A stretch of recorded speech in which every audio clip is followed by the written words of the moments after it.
seems like maybe I don't need to say much more about Muhammad. I don't need to say much more about Muhammad. Many of you have seen him doing crucial work in the last few weeks on the media and well before that. And if you haven't, you should follow him online right now. Muhammad is also an award-winning poet and writer. He is the author of the poetry collection Rifqa, and he currently works with Mondeweiss and The Nation. Please give him a big, big welcome and round of applause.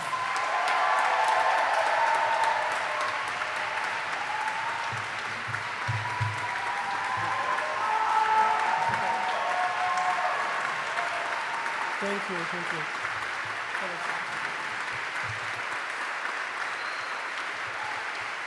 Thank you. Okay, thank you. Wow, I'm not Angela Davis, so we can relax. I cried before this, so I can make a joke, right? I came here to read poems today, which I don't get to do much often, so I'm very grateful. I want to start,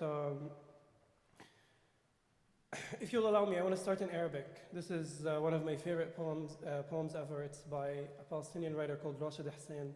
It's called Dead, Against.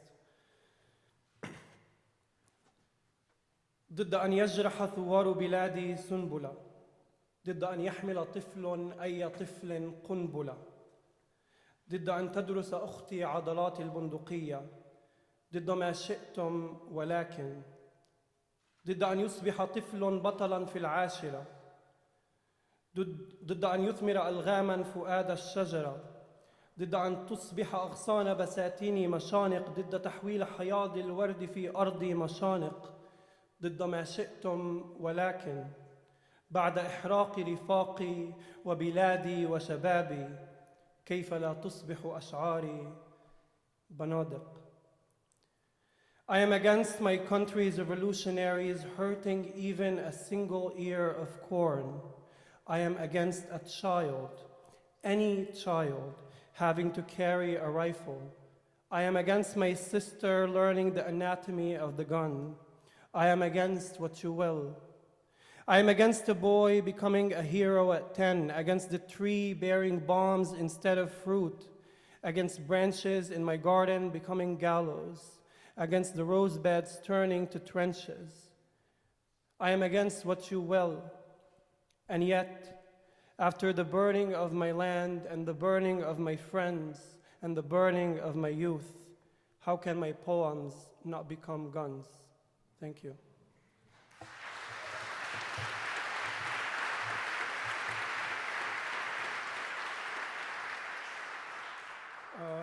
Okay, I'm gonna read from my book now, so it's less interesting.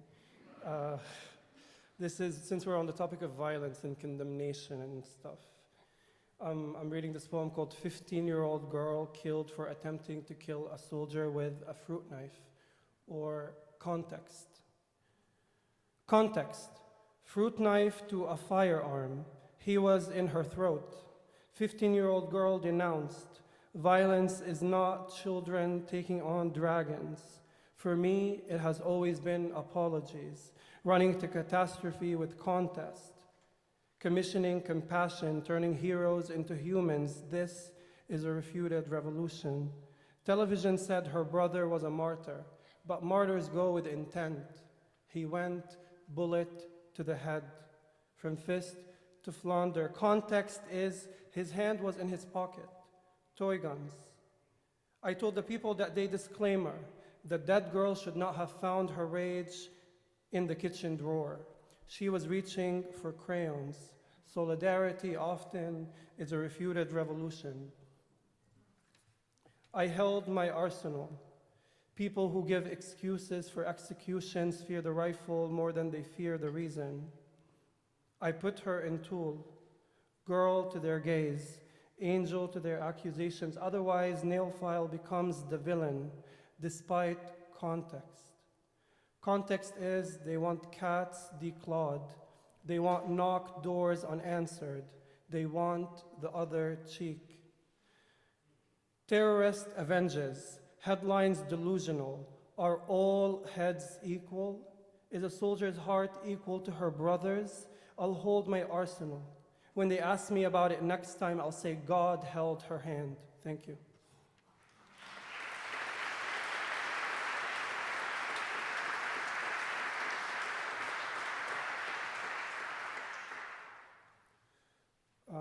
This next one, I studied in Atlanta back in the day, and there was a grocery store there called Kroger.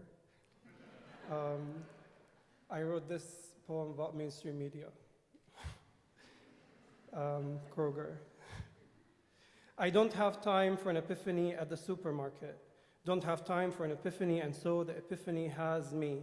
In Atlanta, I stay at Omna's on Lynch Ave, bitterness in the air. Sin sleeps next to me. I invert the syntax. This is the third night and I want to kiss her back, but they're bullying the network for having me. And so I'm writing emails instead of poems, eating my fist in the bathroom. I don't want to hear about freedom of speech or my hostility. I've been meaning to sleep for a few weeks. I don't have time for paranoia. Won't flip rocks or look for merit in the death threats. If they come for me, let them. I've made my amends. Won't be content in my coffin. It is those stuffing sand in their mouths that worry me most, saying there are softer ways to say this. Thing is, I don't want to be soft. Don't want to humanize shit. Look at my limbs. Look at this earth. I've been meaning to eat today, but I spent 1,000 mornings since sunrise insisting upon my integrity. I don't have time for contextualization. The journalist interrupts me. The journalist interrupts this tragedy to negotiate another, a history whose debris is still here. What is a fact in Arabic is debatable in English, contentious. Thing is, if they say evict, I'll still say theft. A reporter asked me whether I believe in violence. Do I believe in violence? Well, I don't believe in violation. Thank you.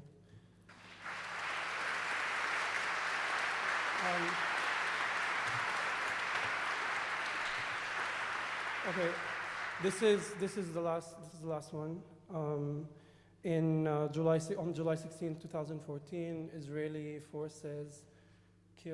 naval fire killed 4 Palestinian boys as they played soccer on a Gaza beach. This was a pretty prominent issue, and obviously they denied it, and then they admitted it, and the playbook. But I wrote this poem about a people whose biggest crime is that they were not born Jewish. This is a poem called No Moses in Siege. Was it because there were no more graves in Gaza that you brought us to the beach to die? Was it because rubbling us in our houses like our cousins, like our futures, like our gods would be a bore? Was it because our cemeteries need cemeteries and our tombstones need homes? Was it because our fathers needed more grief? We were limbs in the wind, our joy breaking against the shore. Soccer in between our feet, we were soccer in between their feet, no place to run, no Moses in siege. On most days we weep in advance. Here we know 2 suns, Earth's friend and white phosphorus. Here we know 2 things, death, and the few months before it. What do you say to children for whom the Red Sea does not part? What do you say to children for whom the Red Sea does not part? Thank you.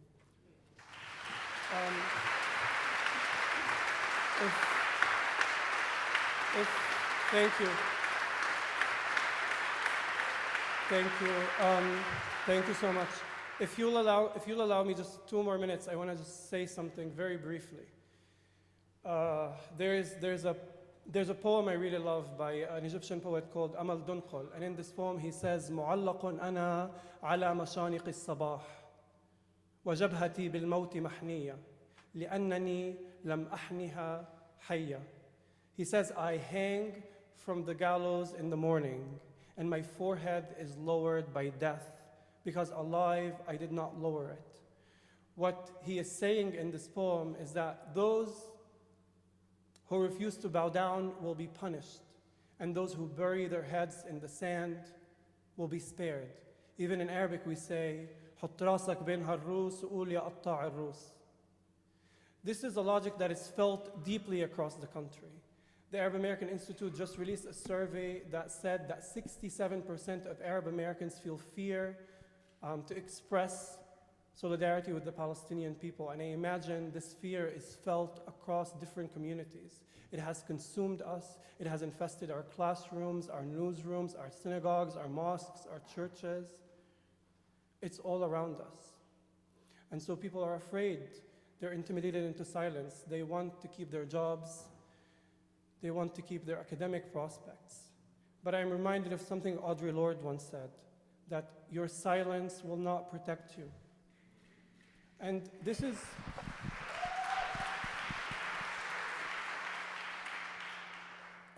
has become so tragically evident in the past 3 days.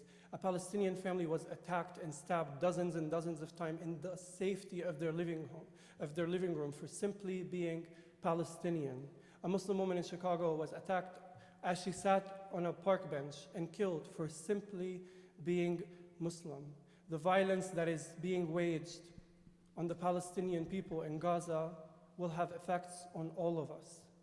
And if we allow them to intimidate us and silence us, we will be crushed.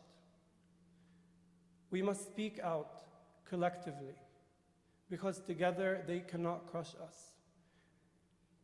Now, and it's hard to say this sentence, but now is not the time for despair. As the death toll mounts, now is not the time for despair. And now is not the time for fear, because any fear we may have will never compare to the fear of watching the chandelier in your living room shake violently seconds before your entire building trembles above your head. So this is a moment for courage for all of us. So I invite you all, and I invite myself to be courage. Thank you so much.